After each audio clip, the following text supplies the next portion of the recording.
This summit between North Korea's Kim Jong-un and U.S. President Donald Trump did come to a close yesterday, but it still remains the hot topic around the world. None more so than in Singapore, where the historic event took place, and so it's where we turn now to connect with our correspondent Ji-won, who has been covering the summit from the ground for us. Ji-won, I see you at the International Media Center. What's it been like over there, and what has been the response from the other foreign media outlets?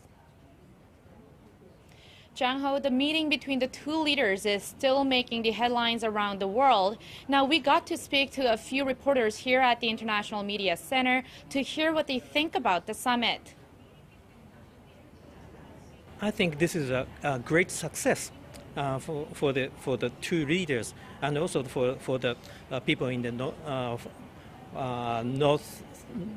Northeast Asian countries, including Japan, and also this is the beginning of a new era in which the two adversaries try to overcome. True, while it was light on details, I think this represents an overall positive in U.S.-North Korea relations which haven't existed before. But there was some skepticism about the summit's outcome.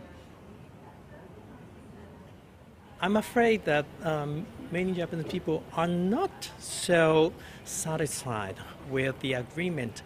For example, there is no mention of abduction cases, and also they did not agree how to make denuclearization. Many people are very skeptical about this meeting and agreement.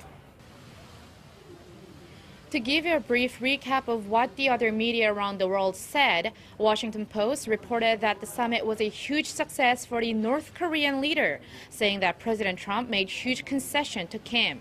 China's state-run Xinhua news agency was more optimistic, saying that the summit heralds a thaw in Pyongyang-Washington ties. It also contained Beijing's response to the summit, where the state councilor and foreign minister highlighted the significance of the summit, which China had long called for. Now, the general consensus the media seem to have is that this surely is a step forward, a new opening, but the joint statement lacks details and has vague wordings. Right, and we'll be going over some of those concerns with an expert in the studio later. But sticking with the summit for now, we obviously know both leaders left Singapore last night, and Kim Jong-un is expected to have arrived in Pyongyang by now. But we have yet to receive any confirmation on Trump's touchdown in Washington. Is that right? Yes, in fact, the U.S. President Donald Trump, even before he landed in his home, tweeted about his meeting with North Korean leader Kim Jong-un. Now, Trump's tweet reads that the world has taken a big step back from potential nuclear catastrophe, no more rocket launches, nuclear testing, or research. And he also thanked Kim, saying their day together was historic. And as for the departures, North Korea's Kim Jong-un left Singapore at around 11:20 p.m. yesterday and is expected to have arrived in North Korea this morning.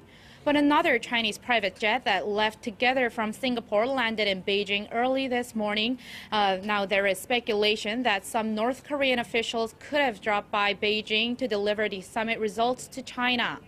Meanwhile, U.S. President Donald Trump left about 30 minutes earlier than expected at 6:30 local time on his Air Force One from the Paya Lebar Air Base just as he came into the city-state. On his plane, Trump talked with South Korean President Moon Jae-in at around 8:20 to share the results of the joint statement with North Korea. He is also known to have stopped over at the air bases in Guam and Hawaii to encourage U.S. forces and is expected to arrive at the White House sometime Wednesday morning.